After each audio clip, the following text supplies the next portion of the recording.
is an Unspoiled Network podcast.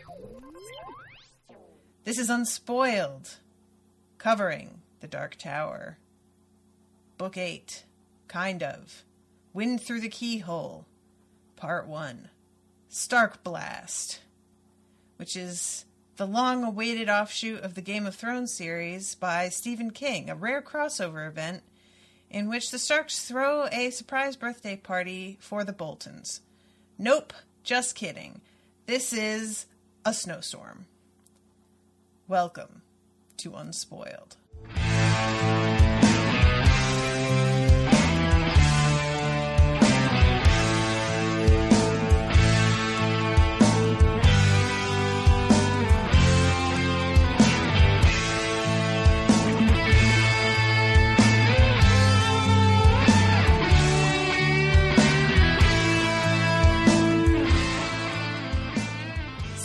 Everyone, I'm Natasha. Hi, I'm Miles, and the way you said "wind through the keyhole" sounded very sexually suggestive for some reason. It's my voice. I can't help it. That's just how my voice goes. Yeah, but it was also your emphasis. You were like, "wind through the keyhole." Like, it was like, you know, just fucking rod up the butthole, you know, that kind of thing. Good God. Anyway. This is not Pornhub, sir. Yet. Listen, I mentioned that I have some side gigs I'm thinking about from making money, and I am still considering them. That's all I'm saying. So, this was... I did not expect this to go the way that it went. This opening bit. So for those who don't already know, let's just real quick say, we're covering this book in 4 episodes. Mm-hmm. Because this book doesn't really have chapters. Right. It has the Stark Blast, it has the Skin Man Part 1, it has the Wind Through the Keyhole, which is the longest part, and then it has the Skin Man Part 2. So, we're going to be covering it in large chunks. Obviously, the third episode of this, we're going to have a lot to talk about, but I don't really know a better way of breaking it up, so. I think that's fair. Yeah. Plus... kind of want to be done, guys. There is that. And yeah, I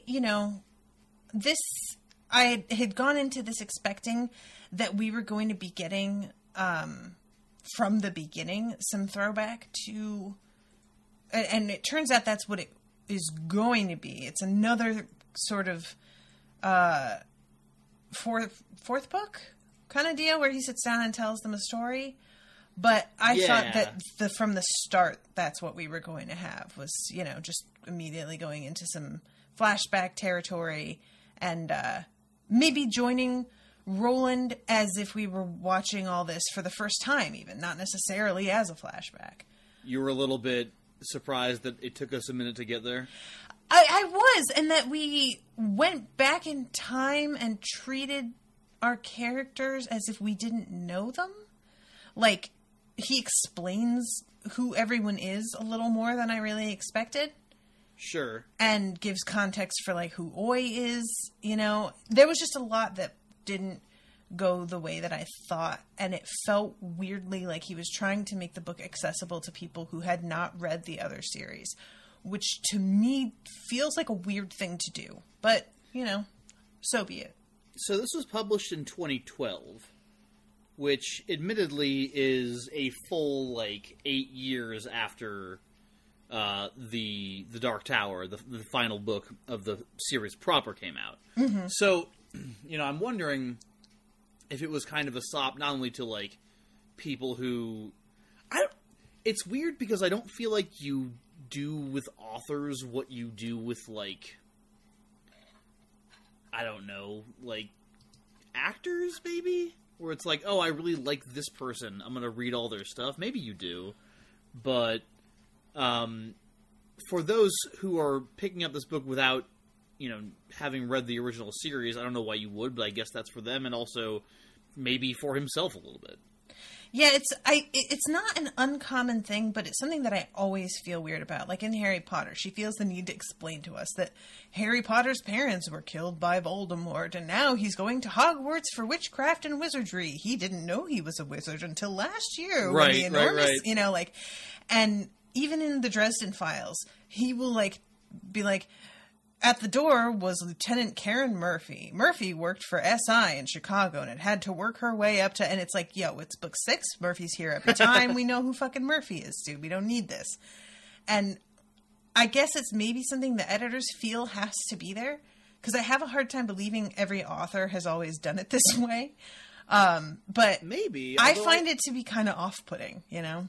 I agree. And I actually always have felt a little bit weird about that kind of thing. I feel like it's...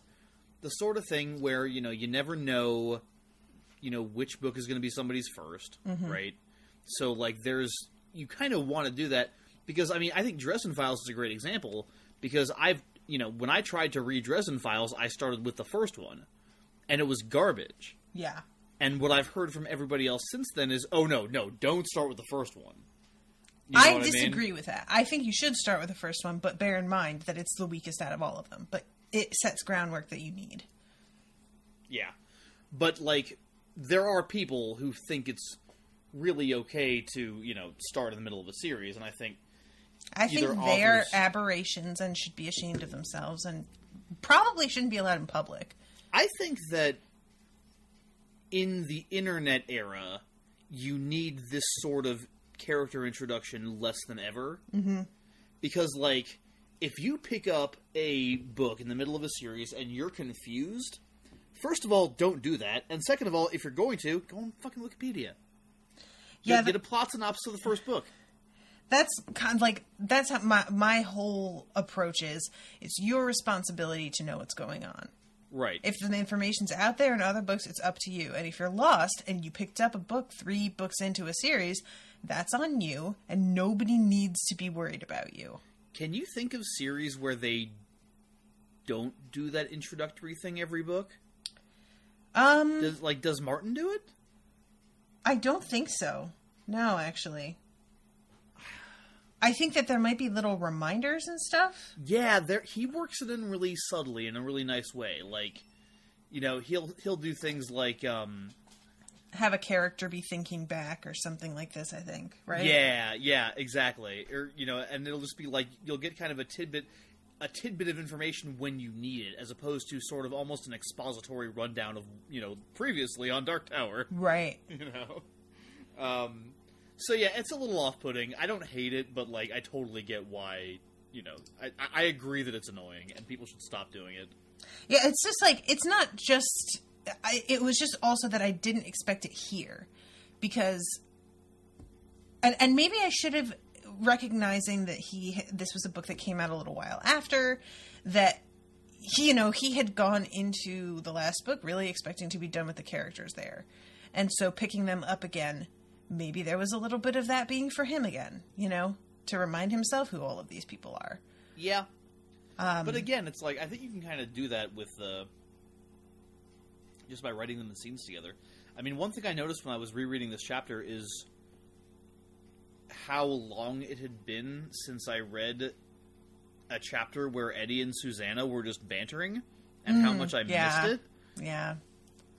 And it's like, he does that so well, and every time it's there, I really enjoy it. Those characters are so immediately fully formed that, like, I don't see why you would necessarily need to... You know, can't you just start writing a scene with them? Maybe not. Maybe for an author you need to kind of jump back into it. But again, that's what an editor's for. Right, yeah. And here we go again. So anyway, we've gone back in time a little bit. They haven't even reached the Calla yet. And right, there's this is between books 4 and 5. There's a little, if you see Andy, tell him I don't want my damn horoscope read. And I'm just like, all right. That's like, that part was... I liked it, but it was in a weird place. Which part, like him saying that specifically? Him saying that, yeah. Yeah. It was like, he's like, oh, by the way, before you leave, like, we just said goodbye. By the way, if you see this robot... He doesn't even say, he says, if you see Andy, and they say, who's Andy? And he's like, whatever, you probably won't see him anyway. And I'm like, all right, that was totally nothing. Way to go, dude. And there's, like, a place for it where he's like, are you going to the Callows or beyond? And they're like, beyond. And then I could have seen him going like, okay, well, if you see Andy. You know, but whatever. It's fine. It's all fine. So they meet up with this dude. They're walking away from the Emerald City, right? Mm-hmm. And Oi is up ahead with Jake.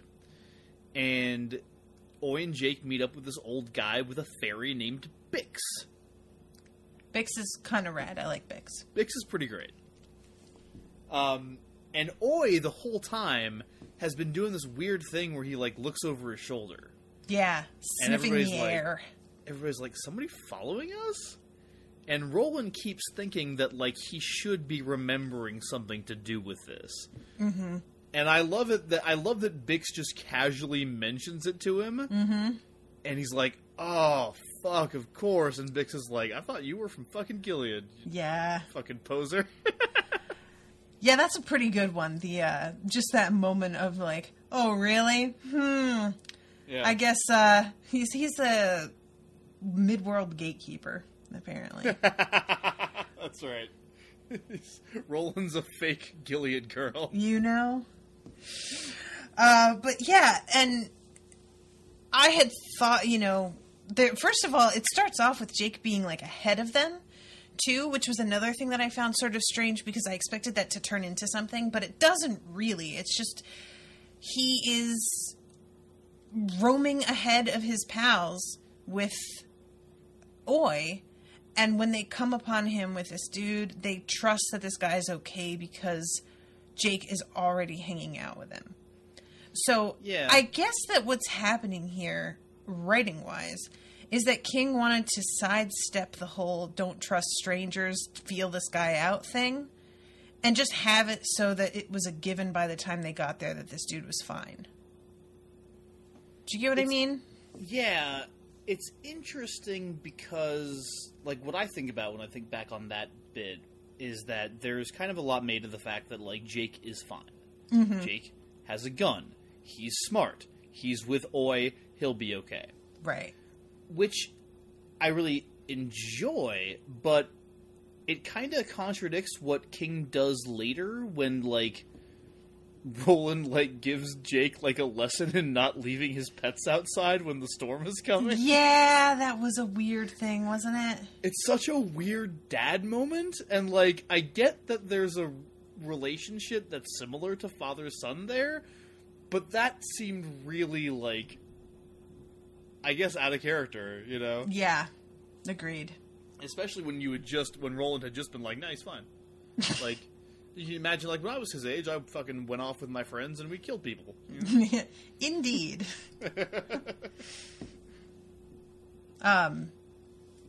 So, this dude's the one, as you say, who points out that there's a storm coming. And it's now, help me out here. There's a fish that jumps into the boat, onto the ferry boat.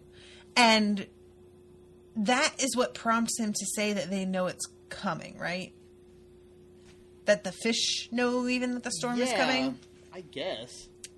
That was the part that confused me. And then once I realized what they were doing and that, like, Oi was supposed to be signaling that this was happening, I was like, oh, okay. But, like, the way the conversation started was a little confusing to me because he calls the fish by their name, their Midworld name, which wasn't obvious to me that that's what he was talking about. I didn't even realize. You mean the Bumbler? The Bumbler by the Midworld name?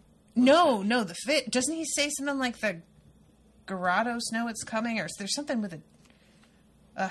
I'm trying to find the exact spot. So here's what happens according to my copy of the book. At any rate, okay. A fish jumps up, like, flops up onto the ramp. And it says, the line is, although he was usually death on any small creature that crossed his path, the Bumbler appeared not even to notice it. Roland kicked it back into the water with one of his scuffed boots. So the notable thing here is that Oi didn't go for the fish, and then Bix says, your Thraken knows it's coming. And Thraken are Bumblers. Oh, okay. Gotcha. So that's what confused me, because I thought he was saying that the fish knew, and the connection there is the fact that Oi is ignoring the fish when normally he would have attacked it. Right. Okay, And it's I of course gotcha. and of course King has to throw another made up nonsense word into this to make it even more confusing. Right, there is also that. I was just going to leave that out, but sure, yes. I'm not ready. Like, we're on a book that's completely divorced pretty much from, like, the events that we just read. But I'm still not, like, gonna let up on King when he pulls this shit. We got a conversation about something coming up later that, that's gonna be a thing. Oh boy, I can't wait. I know, that's what we call tease.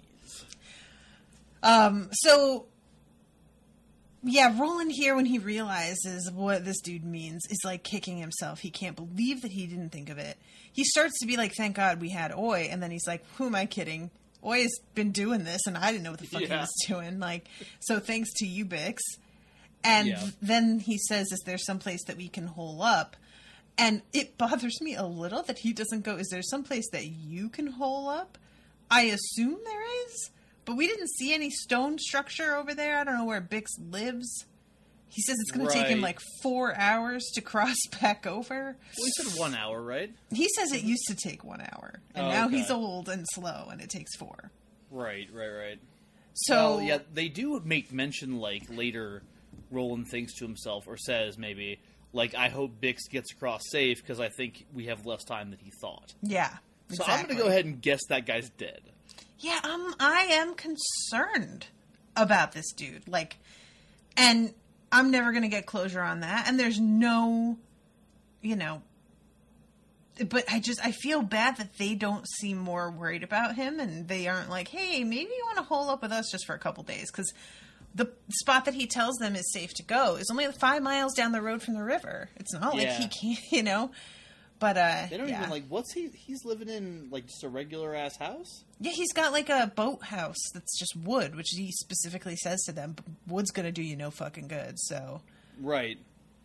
I don't know. I hope he has a place that he goes, but, they obviously don't care very much about this guy, because he's, like, never even mentioned or thought about later in the series. Yeah. So, he's just... So, just a guy. Then Susanna's like, well, what the fuck is a Stark Blast? And he tells them about the sound that the trees would make, because it's a storm that drops the temperature about 40 degrees in 20 minutes. Yes. And so things will freeze really suddenly, and that's a noisy process, and the sound is super creepy. He actually doesn't say it drops by 40 degrees. It says... it can fall to as much as 40 limbits below freezing. Right. I don't know what the fuck a limbit is, but I'm going to assume it's a degree. I didn't think men like to talk about their limbits, but, I mean, look. Roland you know what? is not your average man, so... We do like to measure things by them, so in this case, it's fine. But yeah, so I like that. That is something that, when it happens, is really affecting to me. The sound of the trees snapping. Yeah, basically. He says, ponds freeze in an instant with a sound like bullets breaking window panes. Birds turn to ice statues in the sky and fall like rocks. Grass turns to glass. And Susanna's like, you're exaggerating. He says, not at all, but the cold's only part of it. The wind comes too, gale force, snapping the frozen trees off like straws. Such storms might roll for 300 wheels before lifting off into the sky as suddenly as they came. And yeah, that's really affecting. Like, and the scene where they, I love a good get inside because of the weather scene, and this is a pretty good one later on. Yeah, this is a rush. And the panic that sets in with all of them as they realize, oh, we thought we had more time. We really thought we had more time. Yeah. Gathering all of the wood. Do you remember? Off topic for a quick second. Do you remember this show from PBS called, I think it was called like Frontier Families? Something like this. No. It was so good, and it only ran for one season, and I was always really bummed out by it. What it was a reality show where they would put families in remote areas of the Midwest and give them only the supplies that pioneer families would have had during you know, when they had their 500 acres that they had to stay on for like 5 years or something in order to claim it. Do you remember that whole thing? No, I don't, honestly. Yeah, in the early and mid 1800s, there was this law that went into effect that if you were able, and it wasn't 500 acres, it was something like 60 something acres, and you could go out and just choose land and put down your homestead. I think it was called the Homestead Act, actually. Okay. And, I've heard of that, yeah. Yeah, and if you could work that land and stay there for 5 years, you owned it outright. And it was you didn't have to pay a dime to get there or anything. And this PBS thing was basically, could you have done the Homestead Act? Could you make it? And interesting. It was all through the summer, and the way they judged it was historians and people who were really well versed in the kind of equipment people had and how many supplies they'd need to make it through a winter. They would have these people prep all summer through the autumn, and then these historians would come in and judge whether or not they had done enough to make it through a brutal winter in the middle of fucking nowhere alone. That's fucking cool. It was so cool. And there was totally watch that show. There was this one family of horrible people who had no idea what they were getting into and were really superficial and like materialistic. And it was hilarious because when they were told that they hadn't done remotely enough, they straight up were just like, well, they're just wrong. And I was like, I wish that you guys would just freeze to death. I just like want, but it was really something because you'd watch these people do nothing but fucking split logs for like 6 hours a day for 2 months. And then the historian would come in and be like, yeah, this is enough wood for probably about 4 weeks. And you were like, what? Are you serious? Like, it was really humbling to realize the amount of work that had to go into just fucking making it through. Not even like doing well, but just surviving. And so this whole thing when they're like, you know, trying to rush and collect wood and everything, it just really put me in mind of that. And I kept thinking like, oh, you guys better have enough wood, man, because I just don't know. He says that you only have to lay low for like 2-3 days, but you go through so much more than you think, so much faster, that it made me really nervous. And, you know. I enjoy that kind of thing just for the sake of remembering, like, how different we live now than we did even, 70 years ago? Oh, yeah. 80 years ago? Like, it's fucking crazy. Yeah. And it's really interesting to me, you know, not to just go on a total diversion about, like, social justice issues, but it's really interesting to me, like, to remember that when we talk about things like toxic masculinity or, like, how, you know, fucking testosterone-driven bullshit, it's like this is all just still, like, echoes of a time when you had to do this shit to keep yourself and your family alive, you know? And I'm not saying, obviously, like, the men were the only ones doing anything, but that's the time period this comes from, you know, where it's like, fucking, you go out on the frontier or whatever, and there is a real, very real possibility. Oh, yeah. That, like, either you freeze to death, or you starve to death, or that movie The Witch happens, you know? Or you get beset by fucking psychopaths. There's this book series that came out. It was free for Prime members on Amazon called The Bloodlands. And it was 6 different short books about really bloody moments in U.S. history. And one of them was called Little Slaughterhouse on the Prairie. Oh, God. And apparently these people lived right near where Laura Ingalls Wilder lived, and she had in interviews been like, "Oh yeah, we all knew all about that," and I was not about to put that in a children's book. But it was a family of about 5 people, 4 men and 1 woman who ran a hotel in the middle of nowhere, and it was an inn, and it was like, you know, 1 room, and they would murder people. And it was like, they weren't even trying that hard to hide it. It was pretty clear early on that people were like, there's something up with this family. And they had like a trap door in the floor. And the theory, these people wound up like running and disappearing.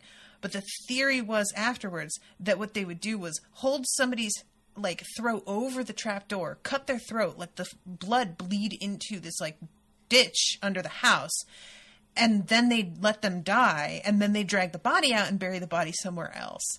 So when they finally like tracked down, like figured out that when people disappeared, that was often the last place they'd been, was they said they were going to this inn.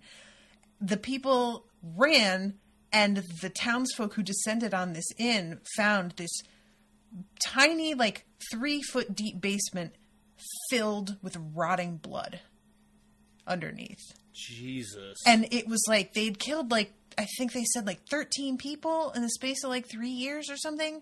Like, a lot for an area that you don't get a ton of traffic, yeah, you know? That's fucking ridiculous. Yeah. Yeah. It just makes me like, every time, you know, some fucking MAGA asshole is like talking about, you know, how like people on the right are real men and they, you know, work the land and they're on the frontier. I'm like, motherfucker, I don't care how many farms you grew up on. Yeah. You would not last a day. And, like, neither would I, but at least I know it.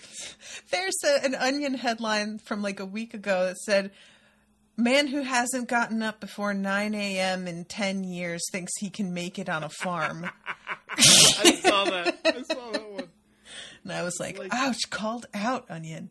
Oh, God. I think that's why, like, partially why this kind of, like, survivalist stuff is increasingly effective in fiction and media, is because it's just a reminder, like, oh yeah, you know, if for some reason a real storm happens and I don't have shelter, yeah, you know, then you're fucked. Yep. Because nature don't care. Nature don't care. Nature has hashtag nature don't care. Yeah. All right, so they're all rushing, and I really love the moment where Susanna, like, jumps down out of her wheelchair, and Eddie's like, "The fuck are you doing?" And she's like, "You need that shit to get wood. So yeah, I'm going to go inside and start the fire, and you stop being an idiot and take my wheelchair, dummy." There's also that great moment where, like, she gets soot all over her. Oh, my God. And she just, like, starts swearing up a storm, and Jake is awestruck. What does she say, you dirty cunt tunnel? Yeah, cunt something tunnel like that. And I was just like, wow. That's a pretty good one, actually. Yeah, where is it? Oh, kiss my ass and go to heaven. Cock-knocking motherfucker, just look at this shit and mess. Filthy fucking chimney, dirty old cunt tunnel, you badass son of a bitch. And he says, "You know better swears than my father. I didn't think anyone knew better swears than my father." Yeah, that's a good time. Although I did have a problem. There's a moment in the and I have it, the notes, where Roland says something about how, like, if it wasn't for Detta, then Susanna would have been nothing but a... Here it is. Without the strange woman she had once been, still buried in her heart like a chip of ice, she would have been only a handsome black woman with no legs below the knees. With Detta on board, she was a person to be reckoned with. And I was like, what the fuck, dude? I hated that. That irritated the shit out of me, especially because he constantly tells her to make Detta go away towards the end of the series. But, you know, but without Detta, what would she even be? I'm like, a human fucking being? Who was still very intelligent and capable and everything? Like, what do you even... What? I suspect that what he was going for was kind of like hinting at the duality of her. Mm-hmm. Like, she needs both of these sides to make her who she is. But he really didn't do it very well. Yeah. Just, like, it makes it sound like Detta's the only important part of her, which we know categorically is untrue. Yeah. Or the only part of her that makes her a gunslinger, which is also untrue. Yeah, exactly. So, I didn't like that either. Speaking of things I didn't like, can we talk about the fact that this town is named Gook?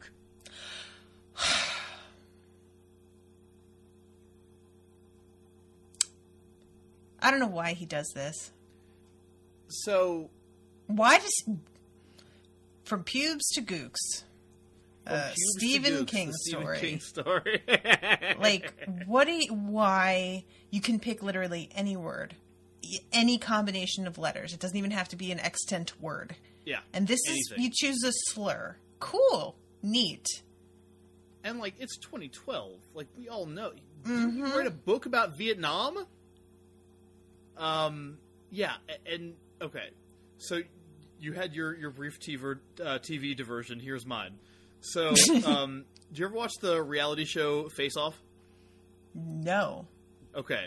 Face Off is a reality TV show that is currently, I believe, in its final season.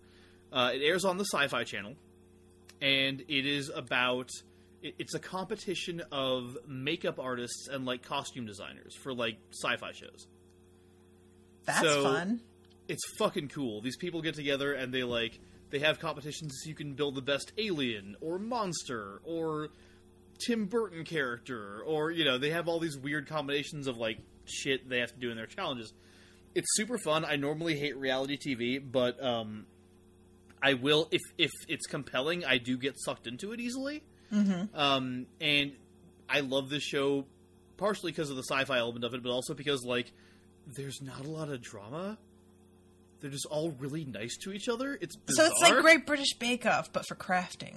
I mean, basically, yeah. Okay, cool. And one of the things that they say in this show, like, to somebody who hasn't done a good job in a given week, like, if you had, like, a massive technical difficulty, like, something just went wrong, like, your shit got messed up, or, like, even you didn't, like, execute, if your idea was good but you didn't do it particularly well, they'll usually, you know, they're not going to send you home for that, right? Okay. But if you what they always say is, like, you made bad decisions. Like, from the ground up, they'll be like, we don't like this because we don't understand how you could possibly have thought that making this decision or that decision in your process was a good idea. And that's how I feel about Stephen King so much of the time. It's like, why did you even do this? Like, forget whether you did it well. Like, where did the decision come from? Yep. In what universe was this a good idea? Yep. And naming this town Gook is like, it's not even fucking symbolism. Like, if you want to look for a Vietnam metaphor in there, I guess, maybe. Nah. But I don't see it. Yeah, if somebody tries to pull that kind of thing out as an explanation for this, I am not going to buy it at all. Incidentally, my rote answer for why I haven't seen X TV show or X TV show that everyone loves right now is because I'm too busy. The real reason is because Sharon and I have been binge watching Face Off for, like, the past 6 months. So Now, is that on Netflix? It's on Hulu. All right, I'm going to check that out because I like creative stuff. It's really fun. The first 10 seasons are on Hulu, and you probably love it. 10 it's that long? And how have I never heard of it? Wow. I don't know. Yeah, it's this is like season 12 or 13 they're on now. Well, yeah, then I will definitely check that shit out because I like to have bingeable stuff that I don't have to wait for Owen to watch, although he might want to watch that with me, actually. It's super addictive. It's super addictive, and it's great because, like, somebody will have some problem in their process and everybody comes and helps them, and it's amazing. I love it. All right, so then we have that thing with Oi outside. Right. And he's turning into circles, as Bix told us he would. Mm-hmm. And then the storm, like, they're getting the wood, they're rushing. I love the moment where there's, like, one last load of wood in the wheelchair, and it's like, of course this one sticks, and of course this piece doesn't break. That rang very true for me, because that's what I feel like always happens. Agreed. That is really... Life is just not fair, is what it comes down to. It's rude. Yeah, it sucks. Life is pain. I really think that God is like us playing Sims, and he just likes to do shit to, like, dick us around and laugh. Oh, if there is one, I'm sure that's what it's doing. 100%. I don't think there is, personally. That's my personal belief. But, I think we're just cogs in an uncaring universe. I mean, same thing. Yeah, really. I mean, like, everybody asks me about my religious beliefs. It's like, somebody summed it up to me really well one time. They said, you're not an atheist, you're a contented agnostic? And I said, what's a contented agnostic? And he said, you don't know if there's a God and you don't give a shit. Yeah. And I'm like, yeah, that's about right. Like, if you were to give me proof tomorrow, I would live my life the exact same way. So, right. Yeah. But anyway, everybody's trying to get inside with the supplies as soon as possible. Jake forgot about Oi. He's still chilling out there. The fucking storm is blowing down the trees and the cold is happening over everything. And Jake runs out to get Oi despite Eddie trying to stop him. And Roland is like, no, let him go. Yeah. And, which that seems like a Roland thing, doesn't it? Absolutely. But it seems like it's a Roland thing because he'd be like, no, let him go, he'll be fine. Again. Mm-hmm. Like, that should be the reason. But instead, he's like, no, he has to learn. Yeah, that was the part, like, because it felt like, I don't know, it felt like what King was trying to do here was remind us all of before Roland really started to have the affection for Jake that he does, and, like, how cold and uncaring he used to be. But it doesn't quite work because it feels, instead of it being a sort of uncaring thing, it feels more like Dad, who you brought a puppy home and he promised that you would take it for walks and stuff, and now you haven't done that, and Dad's just like, you said you were going to take care of this dog, kid. Yeah. It's a weirdly paternal moment, despite the fact that it's him being hard-edged about it. And it also feels shitty toward Oi. Oh yeah, that also. Because, like, he's just a pet? Like, you're willing to let Oi die so that Jake learns a lesson about taking care of his things? Yeah. Like, Oi's part of your fucking quartet, man. Is it supposed to be that he doesn't quite get that yet? I can't imagine. I mean, I would have to go back and read where we were at the end of Wizard and Glass, but I can't imagine that he doesn't already know that this is quartet. Like, there's a moment here in this chapter when he thinks to himself, like, I need to get better at not keeping my own counsel if this Tet is going to remain strong. Right. And A, yes, you do need to get better at that, and you should have gotten better at it earlier, you dumb fuck. But yeah. B, that implies to me that he's already thinking of this group as a quartet, and Oi, I think, would already be part of that. I don't know, he's kind of weirdly treated as a dog throughout the chapter. Like, he pees on, like, 5 things. Did you notice that? Because I was really taken aback by how we've never heard about Oi pissing on stuff, and then all of a sudden it's all King wants to talk about. Yeah, and, like, the way, like, Susanna calls him to her, like, it's all very much like he's thinking of Oi as a pet and not as a person. Yeah. Which bugs me, you know, especially because, like, Oi is literally the last of them to stick with Roland in the book series. Like, he deserves better. Yeah, I agree. But, you know, hey, he's a bubbler and he knows when the storm is coming, so that's cool. Yeah, which also feels weirdly animal-like. Anyway, it's fine. It's all fine, Sasha. Alright, so long story short, Jake gets him. Everything's fine. They go inside. They sit down. There's that Roof great caves moment. They all die at the end. The end. There's that great moment where like Jake is running back to the fortress or the town hall, I should say, with Oi, and the wind is so like strong that he's taking big astronaut steps. And it's like 1, 2, and then the third one he doesn't come down, and it's like, oh no! That's a really great moment, and Roland has to pull him in. Yeah, it's like when you're walking towards shore and a big wave comes. Yeah. And you're like, oh my god, oh god! Oh god. Yeah. Oh, it's the worst. I hate the ocean. Anyway. But it's terrifying. Like, when you're out there in a storm like that, and you're like, okay, this is going to be okay, I'm going to make it, and then all of a sudden you're not on the ground, and it's like, oh, no, I am not. Yeah, have you ever been caught in a riptide? No, but that's because I hate and fear the ocean. Oh, well, yeah, that's right. You said that. Yeah. I had it happen one time. I was in Costa Rica, I think, and I was out with and it was one of those like combo situations that made it so much worse. She and I had gone out into the water. It was this gorgeous day. There was nobody on the beach, and we took our bathing suit tops off. And we were just out in the water topless, and then all of a sudden we realized that we were really further to the right than we had been.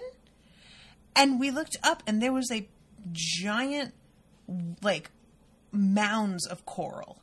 Like, not rocks, coral, which will fuck you up. If you guys want to see some shit that will make you wince hard, look up pictures of people who got scraped up by coral. Oh, coral is no fucking joke. It is terrifying. And she and I were desperately trying to go back the other way. Also, trying not to get too far up out of the water where we were just flashing everybody because we were deep enough that we had been able to take our tops off with nobody noticing. Right. And we started to realize, like, we might just have to try our damnedest to get the fuck out of the water and just sprint naked practically onto the beach. Tits be damned. Exactly. And, yeah, we just barely got out. That is one of the most frightening moments of my life. I still think about that and how the power of the water pulling me was so strong. It's just a really humbling moment where you really realize, like, you just don't, fool yourself into thinking that there's something that you can do to help yourself in most situations. And the fact of the matter is, the moments where you have control are the vast minority.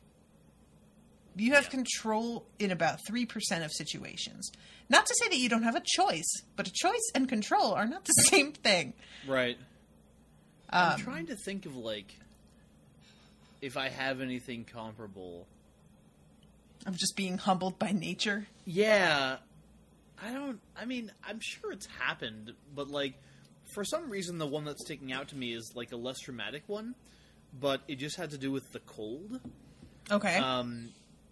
My family's from Chicago, and most of them have actually moved out of Chicago by now, but most of my family was in Chicago for a long time. And we used to go either there or my uncle's place in Kentucky every year for Thanksgiving. And one year we were in Chicago for Thanksgiving, and it was me and my cousin and my cousin's boyfriend, and we were staying with my other cousin who was living there, and we'd been up to like 2 a.m, like playing video games, just hanging out, smoking weed and shit. Mm-hmm. And my cousin who lived there, like whose home we were in, she had gone to bed, and she had asked us to walk her dog before we went to sleep. So, and we were all smokers at the time, so we all went out for a cigarette. We figured we'd take the dog with us because then we walk it, right? Mm-hmm. And we closed the door behind us. I think I was the one who closed the door without realizing that it was locked from the inside. Oh, no. So we realized that, and then we realized that it's 2:30 in the morning in November in Chicago, and none of us were like, we were dressed to be outside for 10 minutes. But that's about it. And like, we had this dog with us that wasn't ours, and we try to call my cousin. She's not answering her phone, deeply asleep. We try to knock, nobody's answering. We're in the middle of the fucking, like, I don't know if we're in the suburbs or not. We were in the middle of a residential neighborhood where nobody was awake. There weren't any stores. My cousin's keys were in the house, so like keys to her car, so like we couldn't go in the car.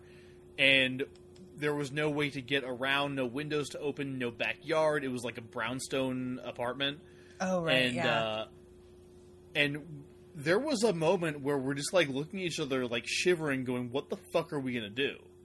Like, we are going to die. Yep. In the cold because we can't get back inside and there's nowhere around. And not only that, but our cousin's dog is going to die. Oh my god. Although, honestly, the dog would probably have outlasted the rest of us. But finally, my cousin, I don't know how she did this, but she was able to get her arm up into the mail slot and unlock the door from the inside. And we were fine. But, wow. Yeah. So thank God she was real tiny, it sounds like. I mean, she's not, but she was able to do it somehow. Like, she's not fat, but she ain't skinny. Good for her, though. She, Jesus. She got her arm up there. It was a fucking challenge, but she fucking did it. I was really impressed and also terrified. Yeah, that's the kind of thing, too, where you're just like, is this how I die? Because I locked my keys in the house? Yeah. Really? Yeah. This is it? Right? We just forgot to check the knob. Jesus. Ugh, dying in a stupid way. That's probably how I'll die, and it'll just be like the worst thing that's ever happened to me. And I'm going to haunt everybody because I'm just really resentful of how ridiculous I was made post-death. That now I'm like, oh, I'm going to be a threat now because I have to do something to save my reputation. There's a great issue of X Factor that ends with a giant, like this giant space robot coming, like landing on a planet, and Cyclops is under its foot. And, like, can't do anything about it, and the foot's just coming down, and it's going to crush him, and the issue just ends with him yelling, "What is that thing? What the heck is going on? Oh my god. What a stupid way to die!" You know? I love this podcast. Oh, and I like, too, that there's a moment where Eddie's thinking about his tetanus shots. Oh, yeah, that's really good. And he's like, any fucking tetanus that got into Roland's system would probably, like, just die. Right. Anything that happens to Roland, his body is just going to shut down because that's how he works. Things are according to his rules always. But yeah, they all get inside. They manage. I also love the scene where, like, they're all inside, but they have to close the fucking door. Like, that's yes. great, too. They do that. They try to go to sleep after dinner. They can't. They all wake up. And they're like, well, since we're here, Roland, why don't you tell us a story? Mm-hmm. And Roland, when he had first remembered that the Stark Blast was a thing, had recalled a story that he heard when he was young called The Wind Through the Keyhole. Ta-da. But this story begins with, where are the words? I had it out, and now it's gone.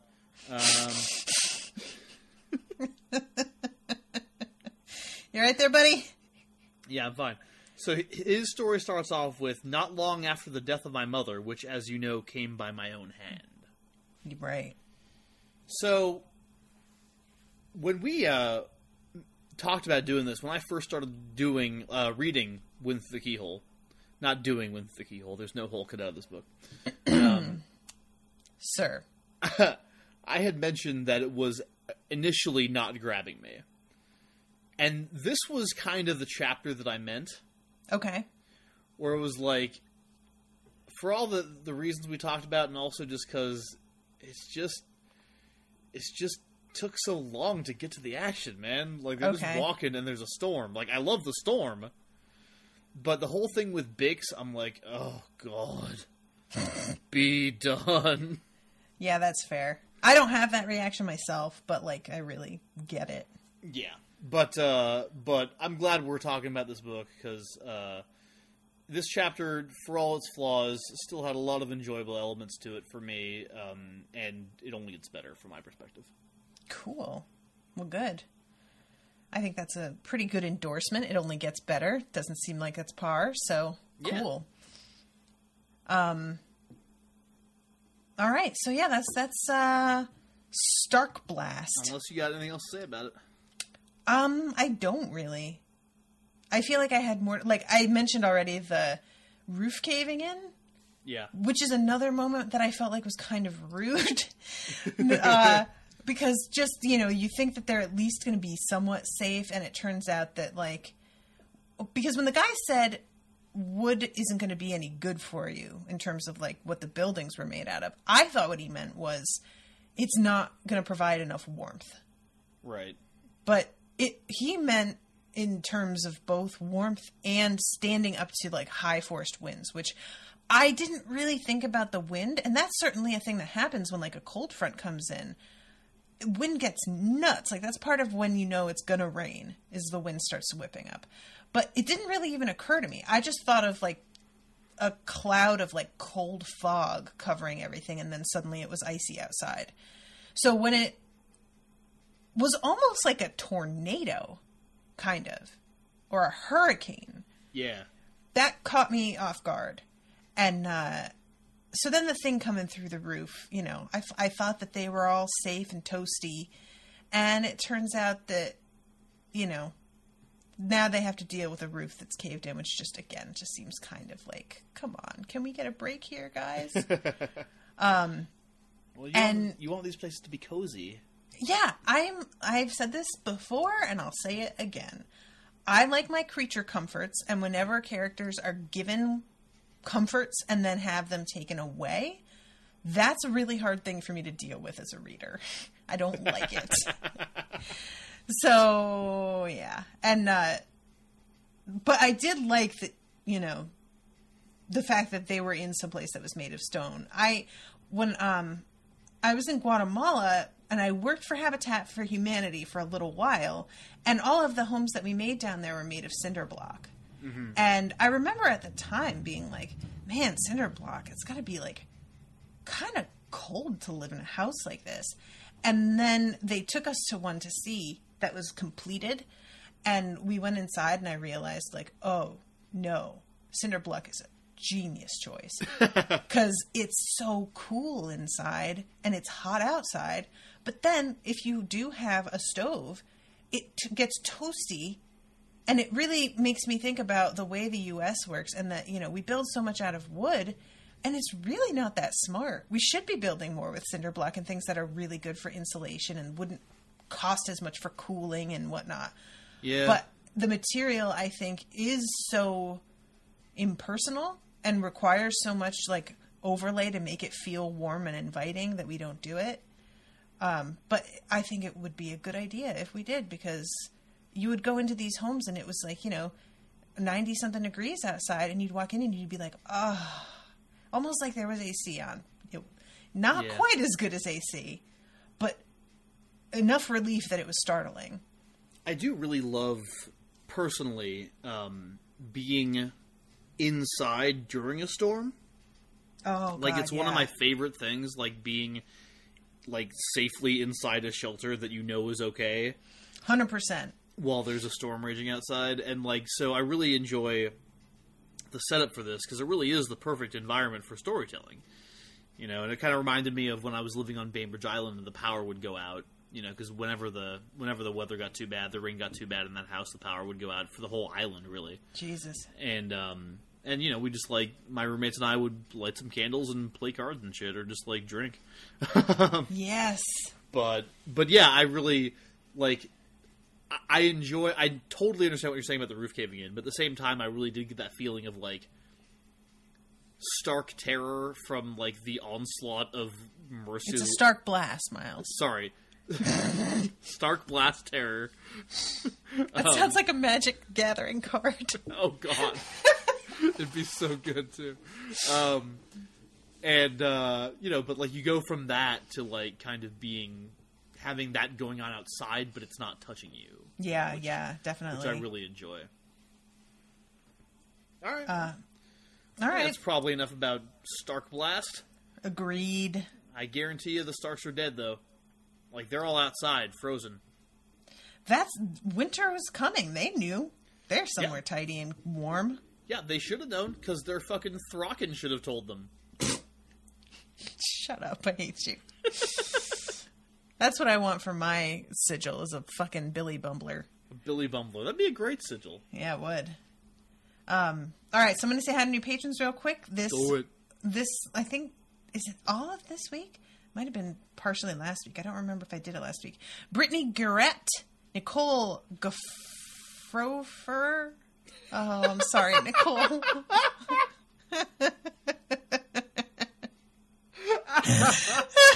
Nicole, I'm sorry. You're great. Don't take it personally. Nicole, is your name all consonants with an O in the middle? It's Gfroerer.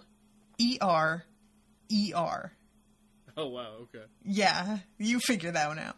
Those last two E's are kind of like, they're just tacked on for like aesthetic reasons. Matt V, Jordan, Amelia Zuckerman, Rose V, Martin Hayton, Emily Kemp, Nicole Curtis, Julia Steptoe, Mike Estep, Molly, Daniel Vetter, Stephen, Morgan Peters, and Iñaki all became patrons. So welcome to all of you guys. Thank you all so much for pledging and becoming a part of Unspoiled. Please make sure to join the Facebook group for patrons. If you guys don't already know, you can now commission episodes at unspoiledpodcast.com/shop. Took me a second. And you can also find Unspoiled merch at unspoiledpodcast.com/merch. And LeakyCon is coming up, and we're going to be doing a meetup in Dallas on Friday, August 10th at 7:30 p.m. If you are interested, check out the Facebook page. I'll post an event on there. I'm not sure exactly where we're going to meet up yet, but yeah, if you're going to be around Dallas around that time, you should come and have a drink with us. It's going to be me and Rashawn. So check us out. Nice. All right, take it away, sir. Oh, boy. All right, so you can check out all my stuff on mjschneiderman.com. That's where you can find links to things like the Smash Fiction podcast, which is a great show that my friends and I do. And we just hit, today, the day we're recording this, is the 3-year anniversary of Smash Fiction. Is it? God, I can't believe it's been 3 years. I feel like you just started that shit. Nah, 3 years. Crazy. Okay. 3 years. We have like 100-some episodes of the regular show. We got like 30-some episodes of Extraordinary League. There's a bunch of Collaboratory and Surprise Party and Shipwrecked that we've got going on. We've been expanding. We've been having fun. We started the Smash Fiction Fan Faction, which is our Facebook group, which we love, and everybody in there is awesome. That's a really fun group. Yeah. Yeah, it's a really good time. And yeah, 3 years, and our anniversary episode, probably by the time you hear this, hopefully, our 3rd anniversary episode is out. I'm going to go back to editing it literally as soon as we finish this tonight. Wow.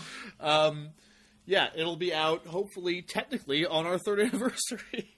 Got about 4 hours, so we'll see if I do it. And you can also check out the Odyssey Storytelling Podcast, which is the show that I host and produce based on this local storytelling group here in Tucson where I live.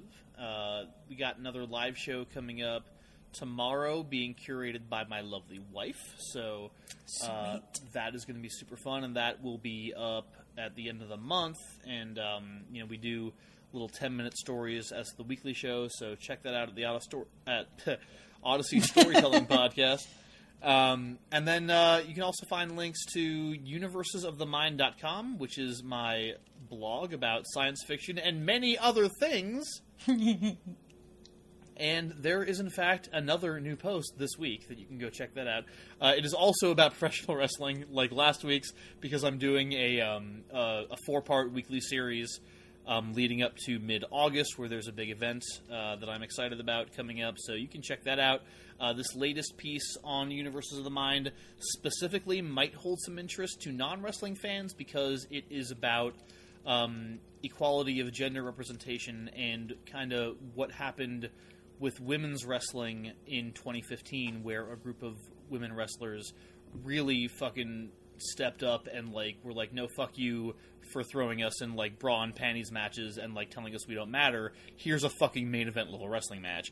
And it was great, and it's still great. Women's wrestling is the best, and these particular women are the best. And if you don't know about them, you might want to give it a shot because they're really awesome. So yeah, that's up right now. You can probably still find my most recent piece for Yes Magazine up on their website if you look for it. And beyond that, keep an eye out for what's coming next, including the podcast about Logan that I'm going to be doing with Krista soon. We are recording that later this week, and it's going to be very interesting. Because I don't think I liked it quite as much as she did, but I did very much like it. She likes things more than most people like things, on average, I think. So she has a lot of unbridled enthusiasm about stuff. I tend to be more bridled. Logan was very good, just so y'all know. Very good movie. he hastened to add. He could hear the fanboys sharpening their knives. I can hear Twitter coming for me right now. No, I'm just kidding. I'm not that popular on Twitter. You guys can follow me, though, at MJ Schneiderman if you really want to. I'm inconsistent at best. Is that your Twitter handle? It fucking should be. Inconsistent at best. Oh. Yeah, I wish you could do, like, before and after the @ symbol, so I could be, like, inconsistent @ best, but... Yeah, guys, actually, you can follow me also at Unspoiled Show or at Natasha Writing. And for those of you who aren't aware, I started a YouTube channel called Bossy Fat Babe, where I talk about being plus size and like trying to find clothing or do cosplays. I've been slowly putting together what should have been simple Ravenclaw student cosplay that has turned into one of the biggest headaches I've ever had to deal with. And it's the kind of thing that it makes you feel like it would be cheaper to just commission somebody to make everything by hand, because you just have to pay so much to just try things on and then pay to return them. So yeah, guys, check that out. It's Bossy Fat Babe on YouTube, and I just post something. I just like... I created that channel as a means of like being positive and showing people what worked for me, and it just hasn't been that positive. It didn't work out the way that I intended. That's because it's a racket, man. The more I read and hear about women's clothing, the more I'm like, what is happening? This is a fucking injustice. It's maddening, and it's the kind of thing that I look at how I was when I was younger and how much value I put on what size I wore, and realizing how arbitrary that shit is now. Yeah. That, you know, whatever number is on the inside of your pants is 1,000% just what they felt like that day. That manufacturer. Like, it doesn't mean anything. It never did. But I put so much of my self-worth on I base so much of it on things like that. And I know that that's a very common thing that is still an issue. And we're starting to, like, fight back on it more. But I have to come up with a term for it, because something that companies did and still do is pretend to care about women in order to generate sales. And that's something that we would call pinkwashing, or pretending to care about the environment, greenwashing. Right. Now it's pretending to care about body positivity. And I don't know, fat washing doesn't feel right, but maybe. I'm not sure it encompasses everything. But yeah, it's companies that act like, oh, we've got a plus size model. Oh, she's a size 6 instead of a size 1.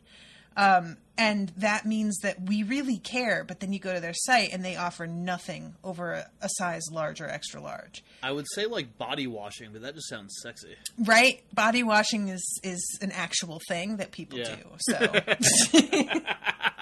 hopefully frequently.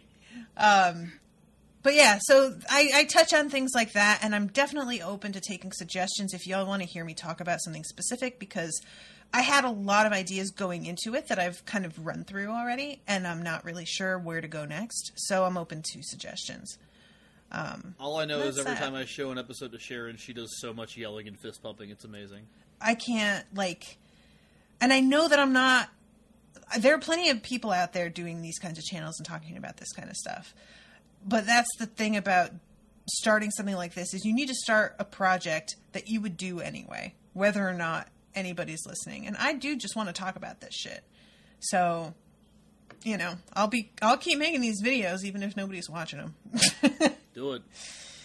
Also, we should probably mention that we're going to be doing a book club together soon. Oh, yeah. This Saturday live, which by the time this all comes out on iTunes, it's going to be too late. Sorry, guys. But patrons. But yeah, patrons will know sooner. So Saturday, August 4th, 2 p.m. Central Time, we will be doing Neverwhere on Crowdcast Live. So you guys can come and hang out with me and Miles. I'm about a third of the way through the book. And yeah, Miles loves this book deeply and with all his heart. I do. And he really flipped out when he saw it had made it on my list for the year, and wrote in all caps that he dibbed it. Yeah. You were very excited. I think I wrote the word dibs in all caps. I'm pretty sure.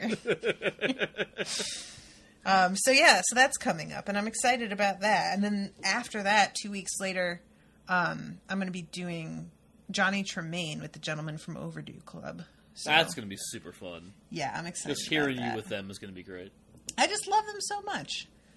It was a really fun time last time, and I was gratified when I emailed them and was like, "You want to do that again?" They were like, "Hell yeah, we want to do that again. That was super fun." I was like, "Oh, Fuck good. yeah. It wasn't just me." Fuck yeah. Yeah. All right. You got anything All right. else, sir? I think that's it. All right, cool. Well, everybody, thank you all so much for listening. Don't forget to leave a review on iTunes if you haven't already. And we will see you next week with part 2 of Wind Through the Keyhole. That's right. Toodaloo, motherfuckers.